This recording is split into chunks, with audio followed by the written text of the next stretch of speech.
Vamos, hermanos, a comenzar. El tema del estudio en esta noche es la oración intercesora, y seguramente ustedes habrán escuchado el anuncio que se dio el domingo pasado acerca de que comenzando este próximo domingo vamos a reunirnos una hora antes del servicio para orar y venir delante de la presencia del Señor no solamente para pedir bendición en el servicio, sino para que cada uno de nosotros pueda interceder por los demás y también traer sus propias peticiones en ese tiempo de oración.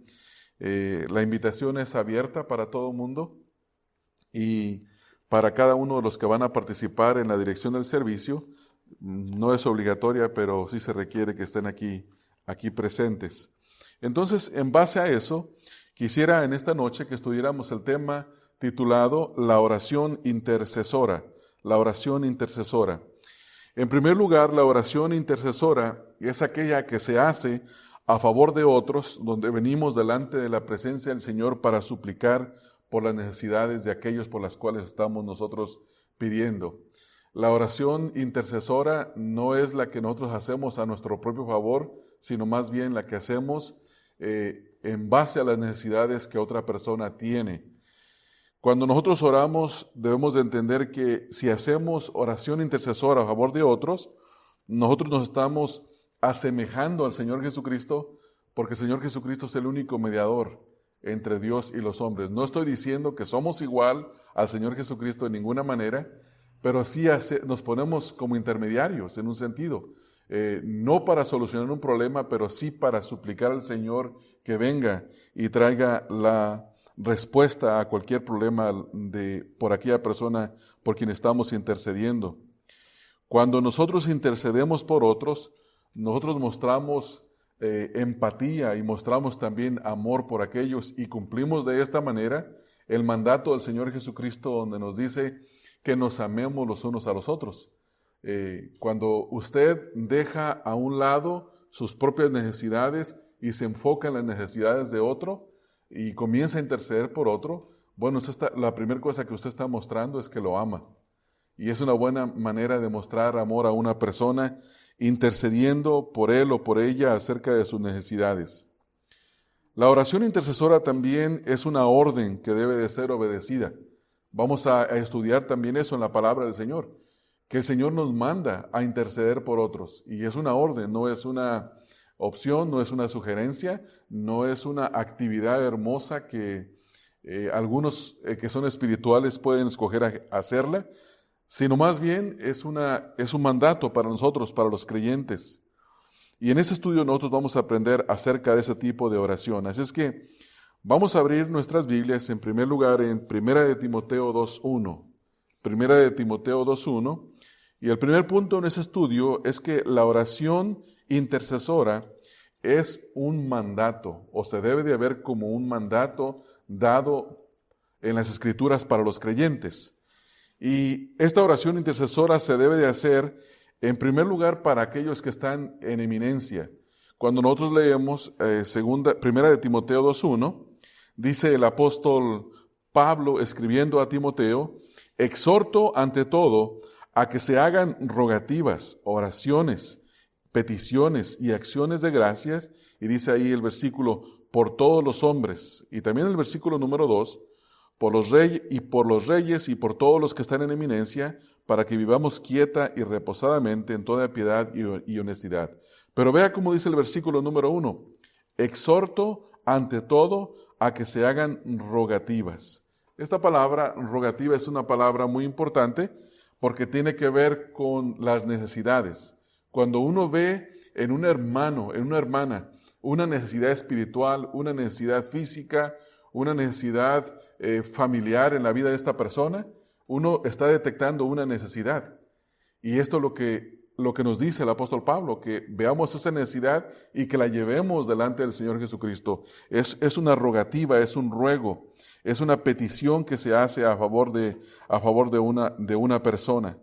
También la Escritura nos dice que la oración intercesora es como un mandato, pero también se debe de hacer a favor de los hermanos, de todos los hermanos. No hay que esperar, hermanos, ver una necesidad en alguien para ponernos a orar por esa persona, hay que simplemente orar constantemente por todas las personas.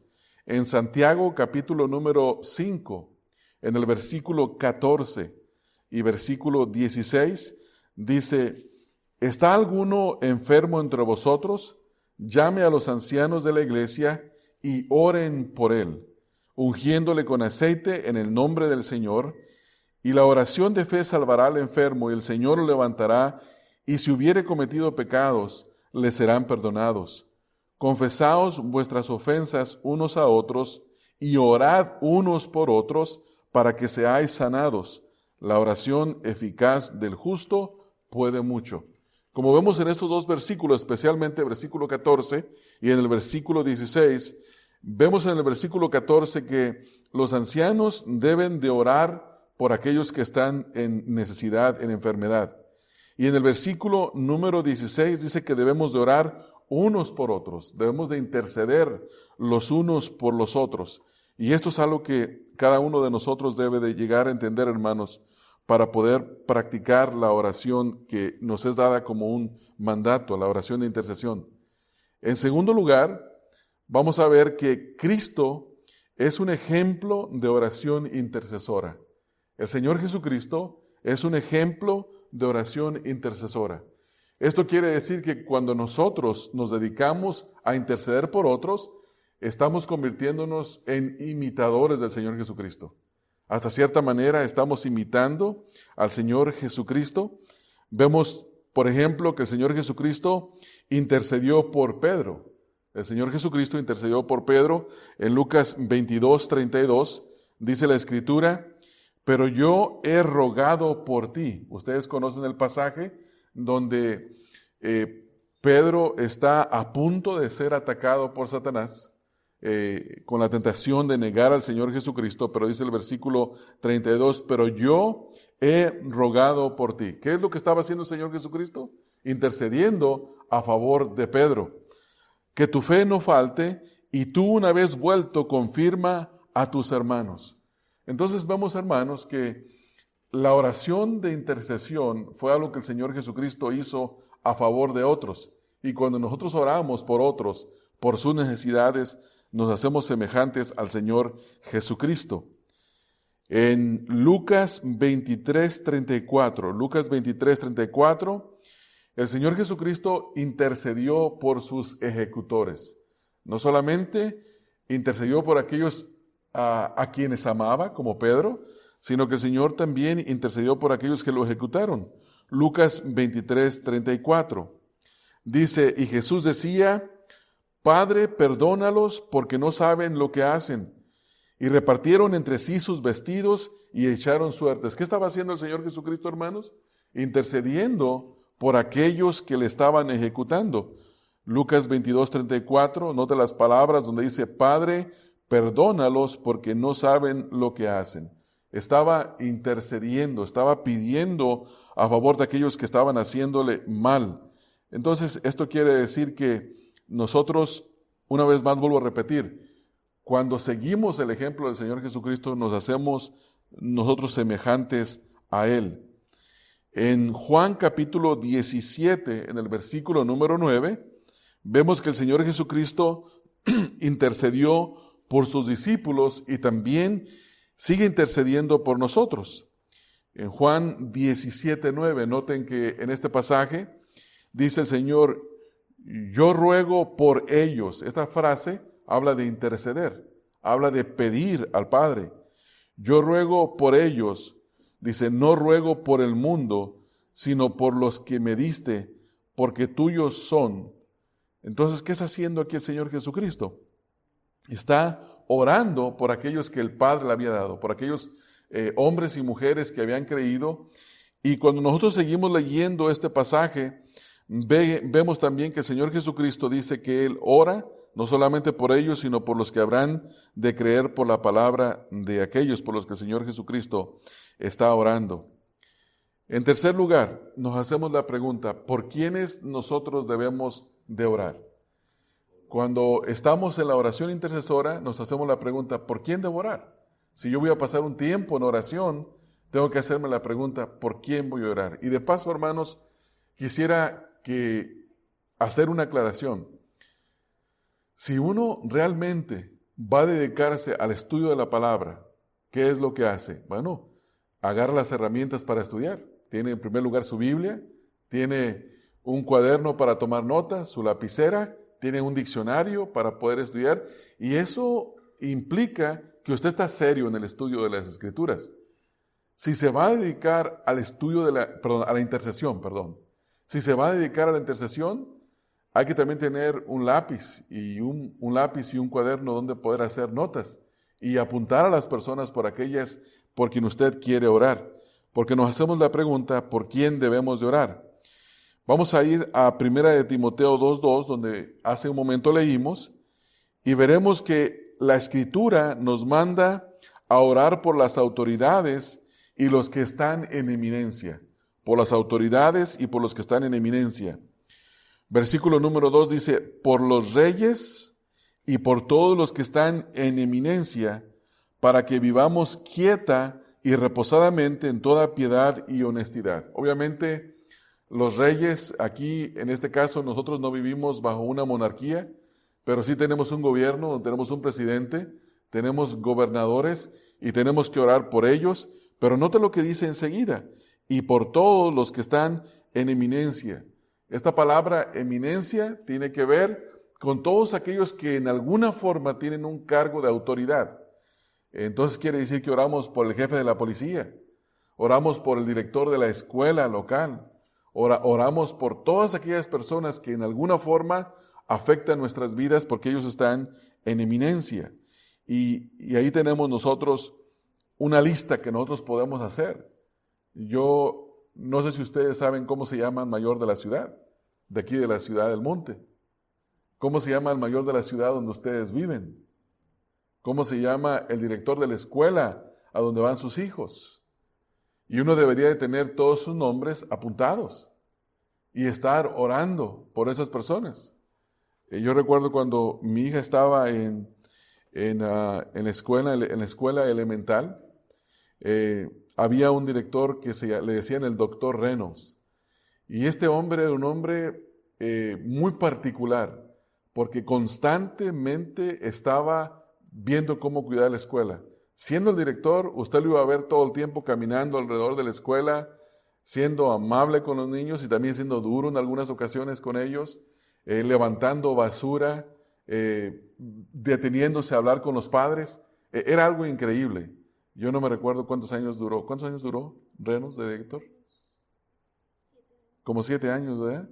Y siempre fue así el hombre, siempre. Una persona muy amable, muy dedicado.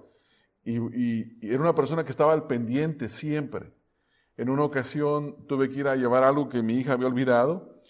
Y yo voy a entrar a la escuela y lo veo que está afuera y me saludó. Y empezamos a conversar y me hizo una pregunta, él a mí me dijo, ¿has notado alguna actividad extraña? Y me dijo, en la casa número 5 del lado de enfrente, ya me empezó a hacer unas menciones pidiéndome que no volteara a ver la casa, pero ahí había una actividad extraña en esa casa. El hombre siempre estaba al pendiente de todo, entonces uno ora porque esas personas que están en autoridad están cuidando de nuestros hijos hasta cierto punto.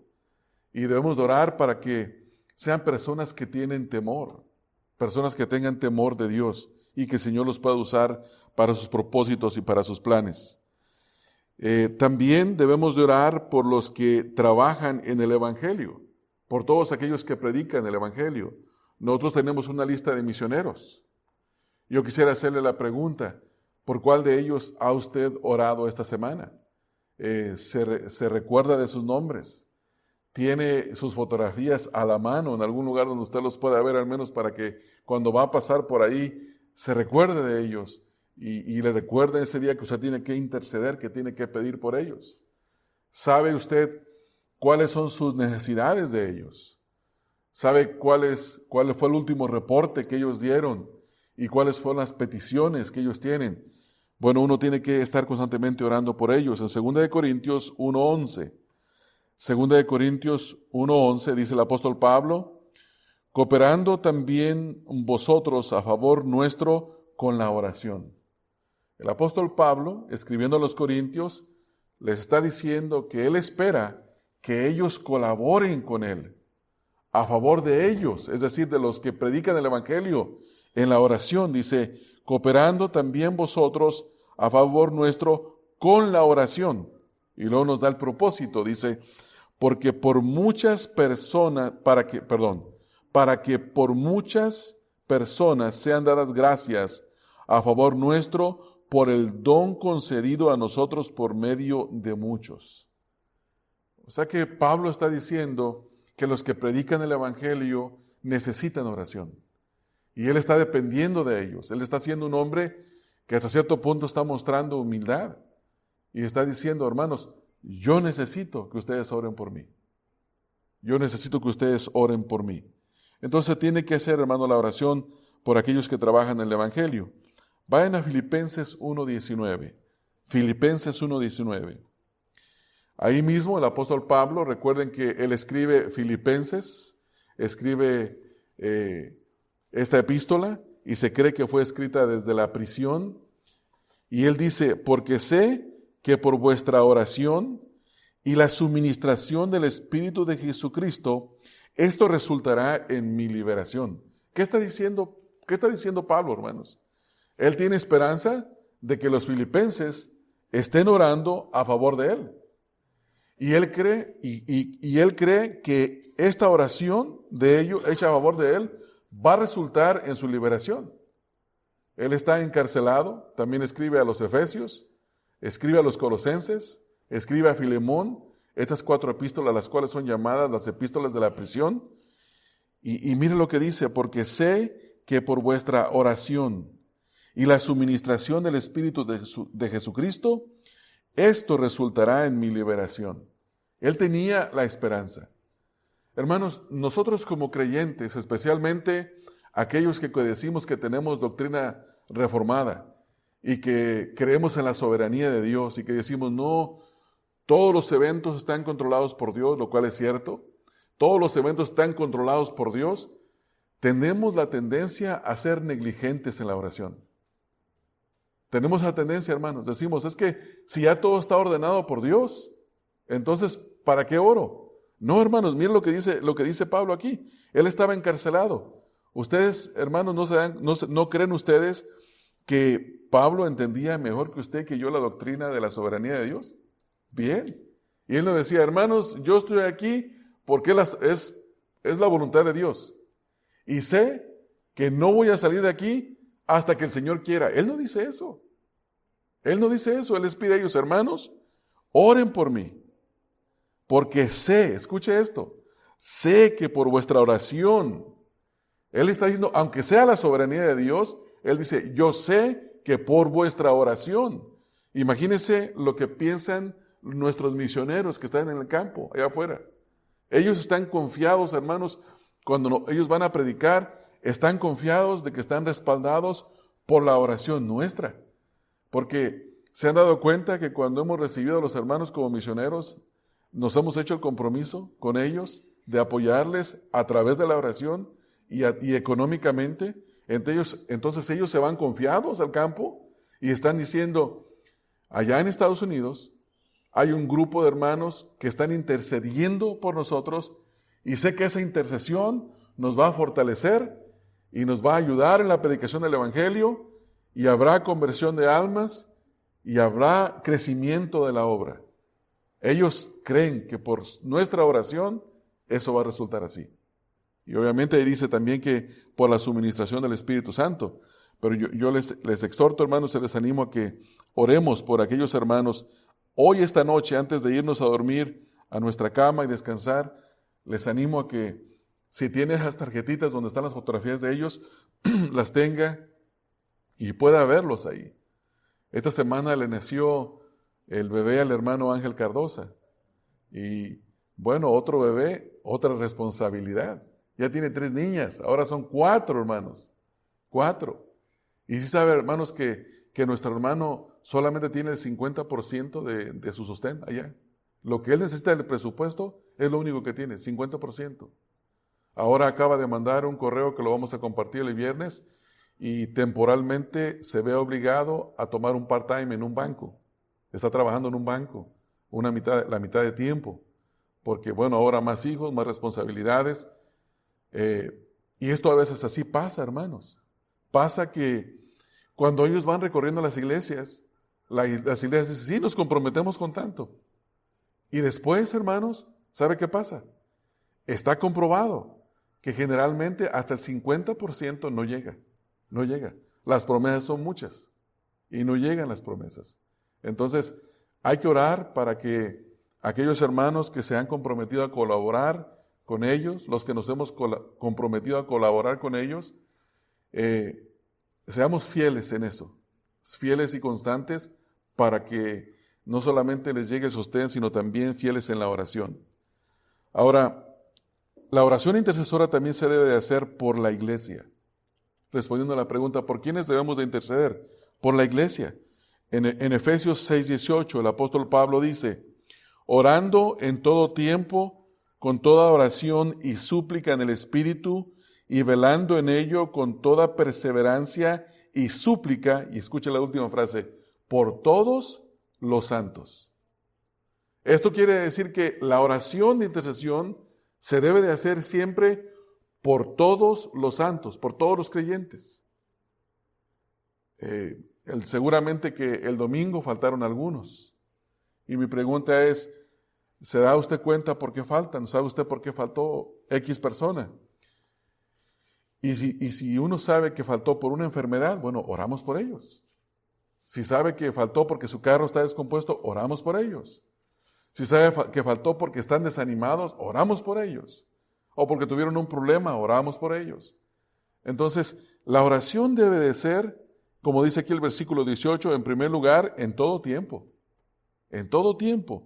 con toda oración, súplica, velando en ello con toda perseverancia.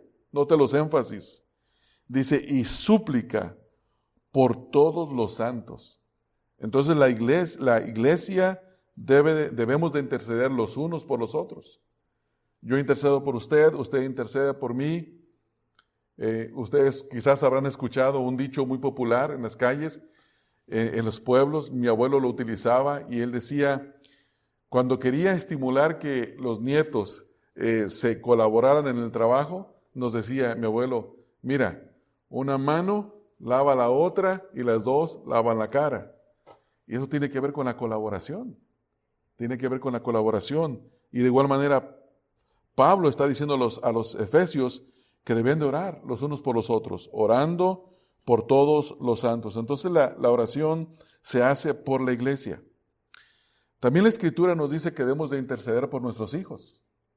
En Mateo 15:22 encontramos un pasaje donde hay una mujer que no es judía, una mujer que no se supone que iba a recibir nada del Señor Jesucristo, y dice, y he aquí una mujer cananea que había salido de aquella región, clamaba diciéndole, Señor, Hijo de David, ten misericordia de mí, mi hija es gravemente atormentada por un demonio. Vemos a una mujer que está intercediendo, obviamente por una situación muy grave.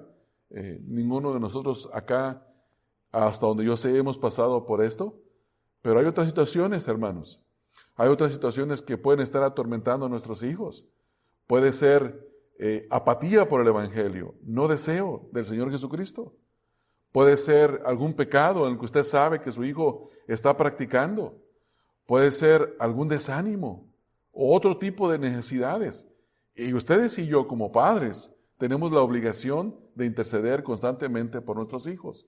Ahora, quizás tengamos otros hermanos, como nuestro hermano Raúl, que tiene 2 niñas chiquitas, y él todavía no está experimentando lo que los que tenemos hijos más grandes ya experimentamos, pero él puede empezar a orar por sus hijos, por la salvación de sus hijitas, orar para que el Señor les dé gracia, orar para que no sean tentadas por el diablo, orar para que no caigan en el lazo del diablo, orar para que el Señor las guarde de este mundo, de las filosofías y de tantas cosas.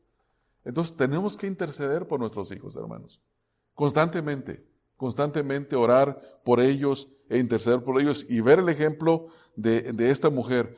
Hay algo bien importante en este versículo, noten lo que ella dice. Ella no dice, ten misericordia de mi hija. Y ahí dice, ten misericordia de mí. Hermanos, si como padres no nos duelen nuestros hijos y no intercedemos por ellos, yo no tengo ninguna esperanza de que usted interceda por mí. Ni usted tampoco debería de tener ninguna esperanza de que yo interceda por usted si yo no intercedo por mis hijos. ¿No es así, hermanos? Es lo más cercano, lo que más nos duele, nuestros hijos. Pero si yo no intercedo por ellos, ¿qué esperanza hay de que ustedes intercedan por mí o yo interceda por ustedes? Pero tenemos que hacerlo. Debemos de hacerlo. Este es el mandamiento de la Escritura. También la intercesión debe ser hecha por la salvación de nuestra nación. Debemos de orar por la conversión de nuestra nación. Pero vuelvo una vez más al asunto de la doctrina reformada. Los reformados somos muy particulares a veces, hermanos. Decimos, Dios ya eligió a los que va a salvar, ¿para qué nos preocupamos, verdad? Si Él ya va a salvar, no va a salvar a ninguno más. Y somos muy tremendos con la cuestión de la doctrina, somos muy puntuales. Pero la Escritura no nos enseña eso. La Escritura nos manda a orar por la nación, por la conversión de la nación. Tal vez la nación no se va a convertir entera, pero usted y yo estamos bajo obligación de orar para que la nación se convierta. Pablo dice en Romanos 10:1, hermanos, ciertamente el anhelo de mi corazón y mi oración a Dios por Israel es para salvación. Está hablando de la nación de Israel. Pablo dice, yo quisiera que todos mis compatriotas fueran salvos. Pero no solamente tengo el deseo de que sean salvos, sino que oro por ellos, intercedo por ellos. Y de igual manera, ustedes y yo debemos de interceder por todos los de esta nación. Y también por la nación de donde venimos, hermanos. Algunos de ustedes tienen doble ciudadanía. Otros tenemos ciudadanía de un país y residencia en otro. Y tenemos que interceder, hermanos, por nuestra nación y interceder también por esta nación, porque esto es lo que la Escritura manda. Leímos hace un momento que debemos de interceder también por los enfermos. En Santiago 5:14 dice Santiago haciendo una pregunta, ¿está alguno enfermo entre vosotros? O sea, ¿hay alguien enfermo? ¿Hay uno enfermo? Si esto es así, dice, llame a los ancianos de la iglesia y oren por él, ungiéndole con aceite en el nombre del Señor. Hay que orar por los enfermos. Si hay alguno que tiene una enfermedad, hay que orar por la persona. Aunque en este contexto también la enfermedad tiene que ver con pecado. Tiene que ver con pecado. Una persona que está débil espiritualmente, que no tiene fuerza para combatir con el pecado. Y esa persona llama y dice, me siento enfermo espiritualmente, no tengo fuerzas. Oren por mí. Y confiesa a la persona su pecado. Y esa persona es restaurada. ¿Por qué? Porque se oró por la persona. Porque confesó sus pecados y esa debilidad espiritual fue quitada y ahora es fortalecida. Dice el versículo número 15, y la oración de fe salvará al enfermo y el Señor lo levantará. Y si hubiere cometido pecados, le serán perdonados. Pero nota lo que dice el versículo 16. No dice que si tú estás enfermo y llamas a los ancianos, automáticamente tus pecados son perdonados con la oración de ellos. No, tiene que haber confesión. Versículo 16, confesaos vuestras ofensas unos a otros y orad unos por otros. Ahora nota la siguiente frase. Para que seáis, no dice perdonados, hermanos, para que seáis sanados. O sea, en este contexto, la enfermedad es una enfermedad de pecado. Es una enfermedad de debilidad espiritual, no tanto una enfermedad física, aunque puede también interpretarse quizás de esta manera. Pero hay que orar por los enfermos. También la Escritura nos dice que debemos de orar por los enemigos de la iglesia. Por los enemigos de la iglesia. Hermanos, en lo que ustedes y yo estamos alabando al Señor en este momento, en esta noche, quizás en alguna parte del mundo o en alguna parte de este país, hay gente que se ha reunido para saber cómo afectar a la iglesia, al Señor Jesucristo. Hay políticos que están tramando leyes contra la iglesia. Hay políticos que están viendo cómo perjudicar. Y nosotros tenemos que orar por los enemigos de la iglesia. Dice Mateo 5:44, pero yo os digo, amad a vuestros enemigos y bendecid a los que os maldicen, haced bien a los que os aborrecen, y escuche esto, y orad por los que os ultrajan y os persiguen. Antes de conseguirnos un abogado para defendernos de nuestros enemigos, primero hay que orar. Hay que orar. Hay que orar por aquellos que no aman la iglesia, por aquellos que detestan la iglesia. Y no crean, hermanos, que aquellos que aborrecen la iglesia son un grupo de satanistas, porque a veces nos da la impresión como si los que aborrecen y odian la iglesia son satanistas y son gente muy perversa. A veces gente que salió de la iglesia y que no ama la iglesia y que critica a la iglesia y que critica al pastor de la iglesia y las actividades que hacen en la iglesia y se burlan y quisieran ver la iglesia cerrada y decir, mira, te dije. Hay que orar por ellos. Hay que orar por ellos para que el Señor tenga misericordia y los convierta. También debemos de orar por los enemigos de nuestra nación. Ustedes saben que este país, Estados Unidos, tiene muchos enemigos, hermanos. El Medio Oriente, lleno de enemigos. Hay enemigos en Sudamérica de Estados Unidos. Es un país con muchos enemigos, pero debemos de orar aún por ellos. En Jeremías 29:7 dice, y procurad la paz de la ciudad a la cual os hice transportar, y rogad por ella a Jehová, porque en su paz tendréis vosotros paz. Fíjense, hermanos, la exhortación que da Dios a Jeremías, a través de Jeremías, a la nación de Israel, era que cuando se los llevaran en cautiverio, ellos oraran por la nación donde estaban viviendo, porque la paz de la nación vendría a ser su propia paz. Entonces, hermanos, si ustedes y yo oramos por la paz de nuestra nación, si oramos para que la nación en la que nosotros vivimos tenga paz, oramos para que aquellos que odian este país puedan ser salvos, puedan venir al conocimiento de la verdad. Oremos para que cambien de su manera de pensar. Si oramos, hermanos, el Señor responderá y la paz de esta nación vendrá a ser nuestra propia paz. ¿No es así? Entonces, hay una motivación para que oremos por los enemigos de esta nación. También dice la Escritura que debemos de orar por los que nos defraudan. Debemos de orar por los que nos defraudan. En 2 de Timoteo 4:16, dice Pablo, en mi primera defensa ninguno estuvo a mi lado, sino que todos me desampararon.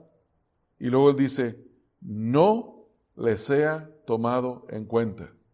¿Se dan cuenta del corazón de Pablo? Está expresando está expresando cómo se siente, expresa que se siente defraudado, pero al final dice él, no le sea tomado en cuenta. Esta es una oración de intercesión. Es algo similar a lo que el Señor Jesucristo dijo en la cruz, a lo que Esteban dijo cuando estaba siendo apedreado. Señor, perdónalos porque no saben lo que hacen.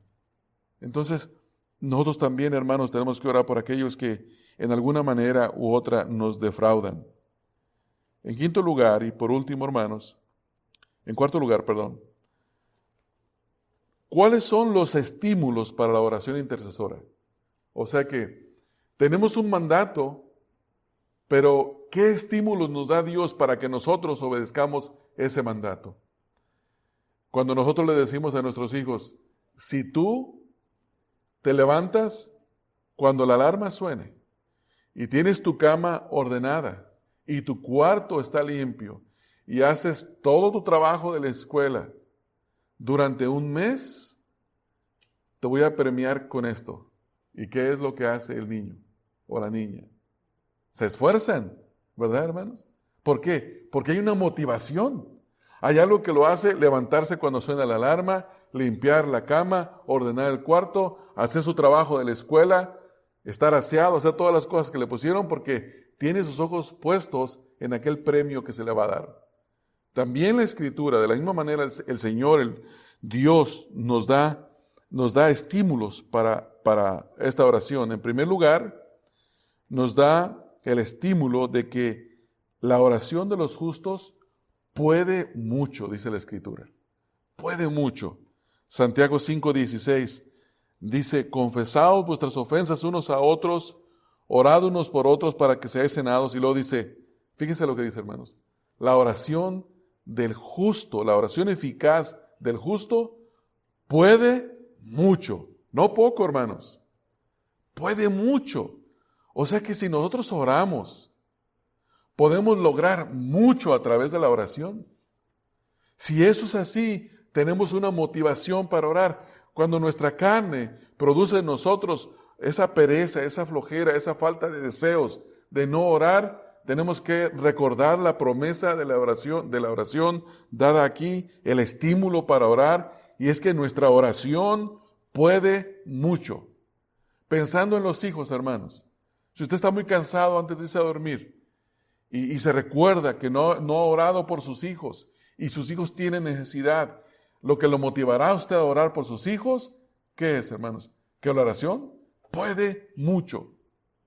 Yo sé que el sueño también nos puede mucho, pero la oración puede más, puede más. Entonces tenemos este estímulo. También Dios promete alargar la vida del pecador, hermanos. Puede ser que hay una persona, un familiar suyo, que tiene más de 70 años, sea tu padre, tu madre, tu abuelo, y ya han predicado el Evangelio y no se han convertido. Y ustedes tienen esa carga por ellos. Y la promesa del Señor viene, dice, en 1 de Juan 5:16. 1 de Juan 5:16. Si alguno viere a su hermano cometer pecado que no sea de muerte, pedirá y Dios le dará vida. Esto es para los que cometen pecado que no sea de muerte y pecado de muerte por el cual yo no digo que se pierda. Obviamente vemos esta oración en el contexto de los creyentes, pero el Señor puede alargar la vida. Hay personas que están pecando, pero ese pecado no es un pecado de muerte. Aunque hay pecado, hay ocasiones en que las personas mueren porque han pecado con un pecado de muerte y el Señor les quita la vida. Pero puede ser que el Señor le alargue la vida más a alguien por la oración, hermanos. Si alguno viera a su hermano cometer pecado que no sea de muerte, note lo que dice, pedirá y Dios le dará vida. ¿Ve la promesa, hermanos? ¿Lo pueden ver ahí, hermanos? Pedirá y Dios le dará vida. Hermanos, tenemos una promesa ahí tremenda. Tenemos una promesa. Quizás usted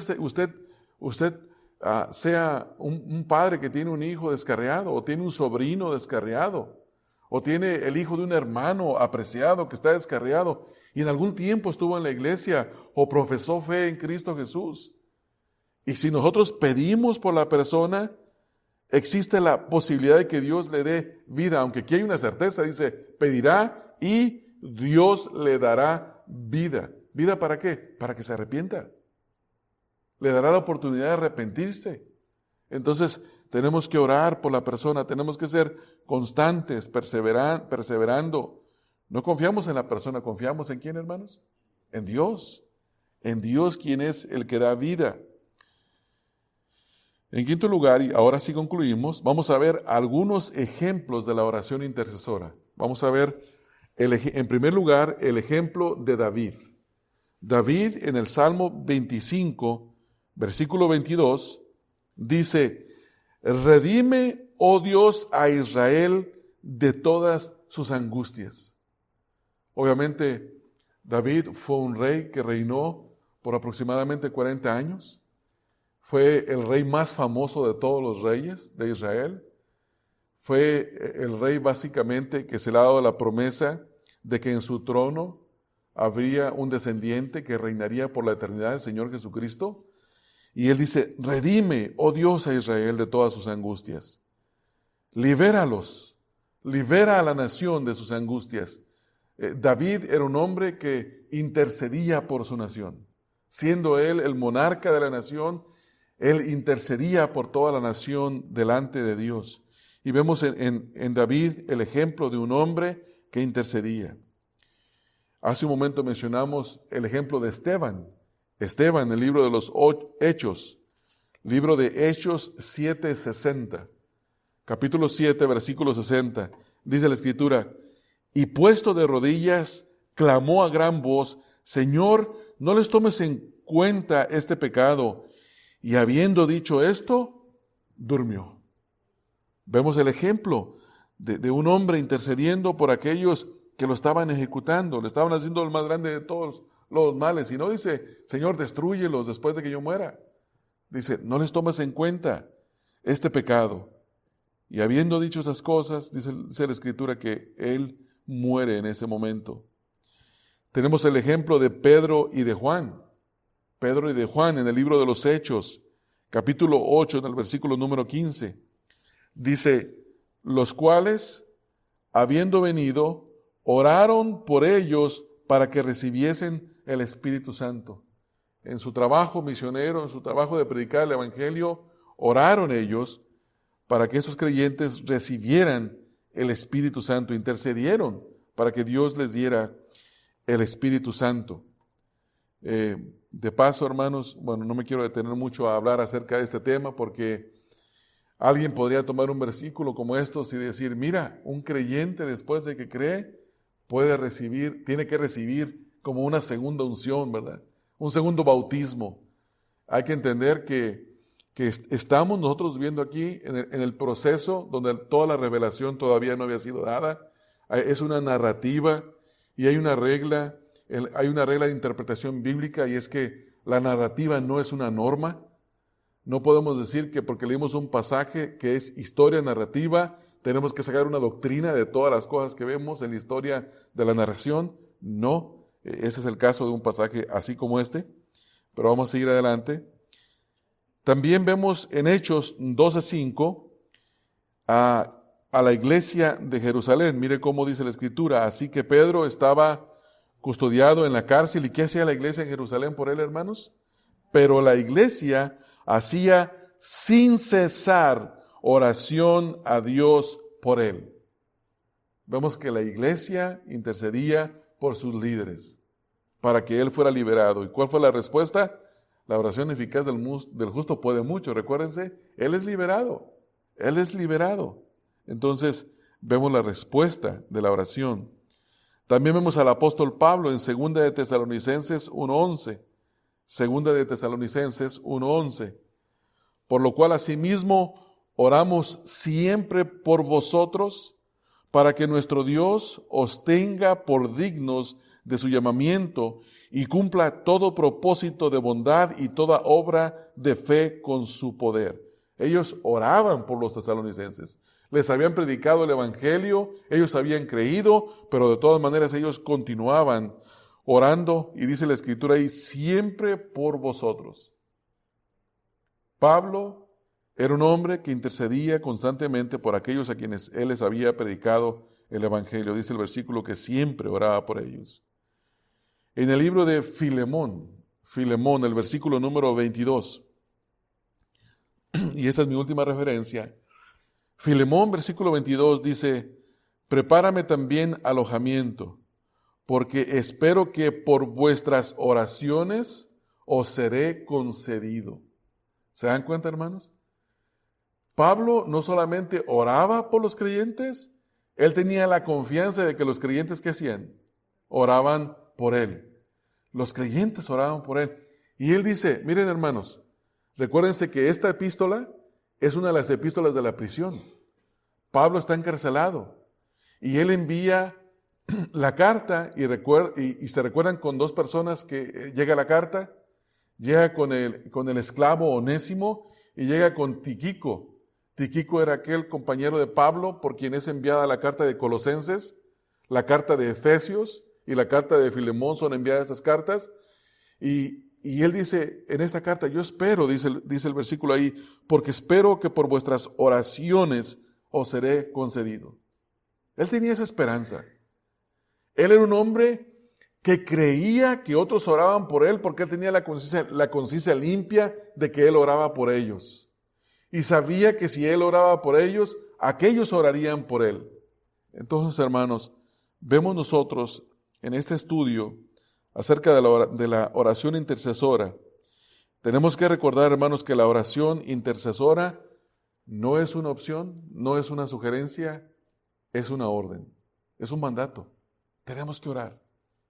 Orar por los que están en eminencia, orar por nuestra nación, orar por la paz de nuestra nación, por los enemigos de la nación, orar por nuestros hijos, por los pastores, por los que trabajan en el Evangelio, orar por la paz, orar por los líderes de la nación, como ya lo repetí varias veces, orar unos por otros, orar por los santos. También aprendimos que el Señor Jesucristo es el ejemplo supremo del que intercede a favor de otros. ¿No es así? Cristo es el ejemplo supremo de la intercesión.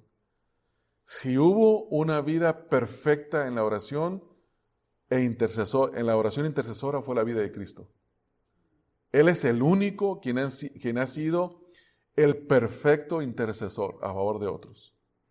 Él es el mediador, pero también es el perfecto intercesor. Ahora también somos instruidos también por quién interceder. ¿Se recuerdan? Vimos una lista larga de cosas por las que debemos de interceder y personas por quién interceder. Y también aprendimos acerca de los estímulos para la oración. La oración del justo puede mucho. ¿Se recuerdan? Dice, pedirá por él y Dios le dará vida. O sea que hay estímulos para orar.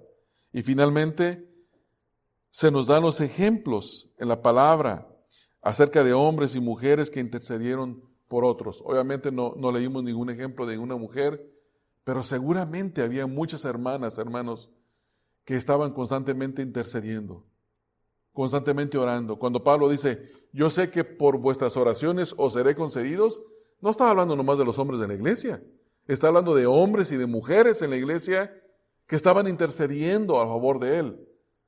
¿Qué aprendemos, hermanos? ¿Qué aprendemos?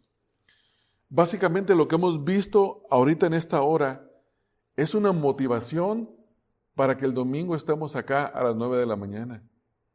Estamos intercediendo por las cosas por la lista de necesidades y cosas que vamos a orar, pero también para que durante la semana al menos intercedamos por nuestros hijos, por los miembros de la iglesia, por los pastores, por los misioneros, para que el Señor obre a través de ellos, interceder por la nación. Y bueno, hay tantas cosas.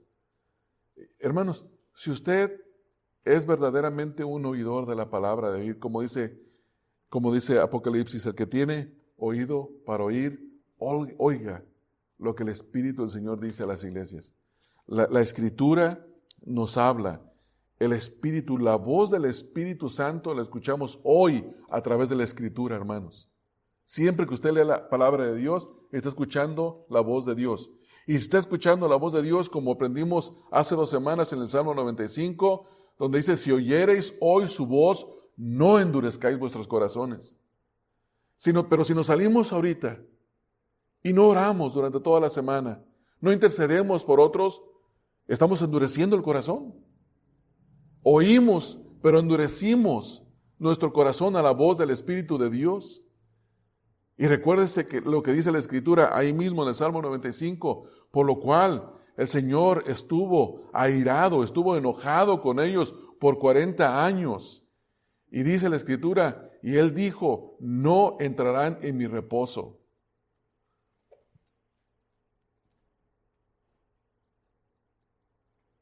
Un cristiano, un verdadero creyente, es un intercesor. Ora. El otro día leí una cita, yo no sé quién la puso, pero dicen que la dijo el pastor Sugel Michelén, donde dice que si una persona actúa como un incrédulo, seguramente es un incrédulo, y no importa si es un pastor. Entonces, si nosotros como creyentes no oramos, no intercedemos, nos estamos comportando como incrédulos, y posiblemente puede uno ser un incrédulo, ¿no es así, hermanos? Entonces, no quiero terminar en una nota negativa, quiero terminar en una nota positiva de los estímulos. La oración eficaz del justo puede mucho. Amén, hermanos. Vamos a orar, hermanos. Para más información sobre el ministerio Estudia las Escrituras, Visita la página www.estudialasescrituras.org.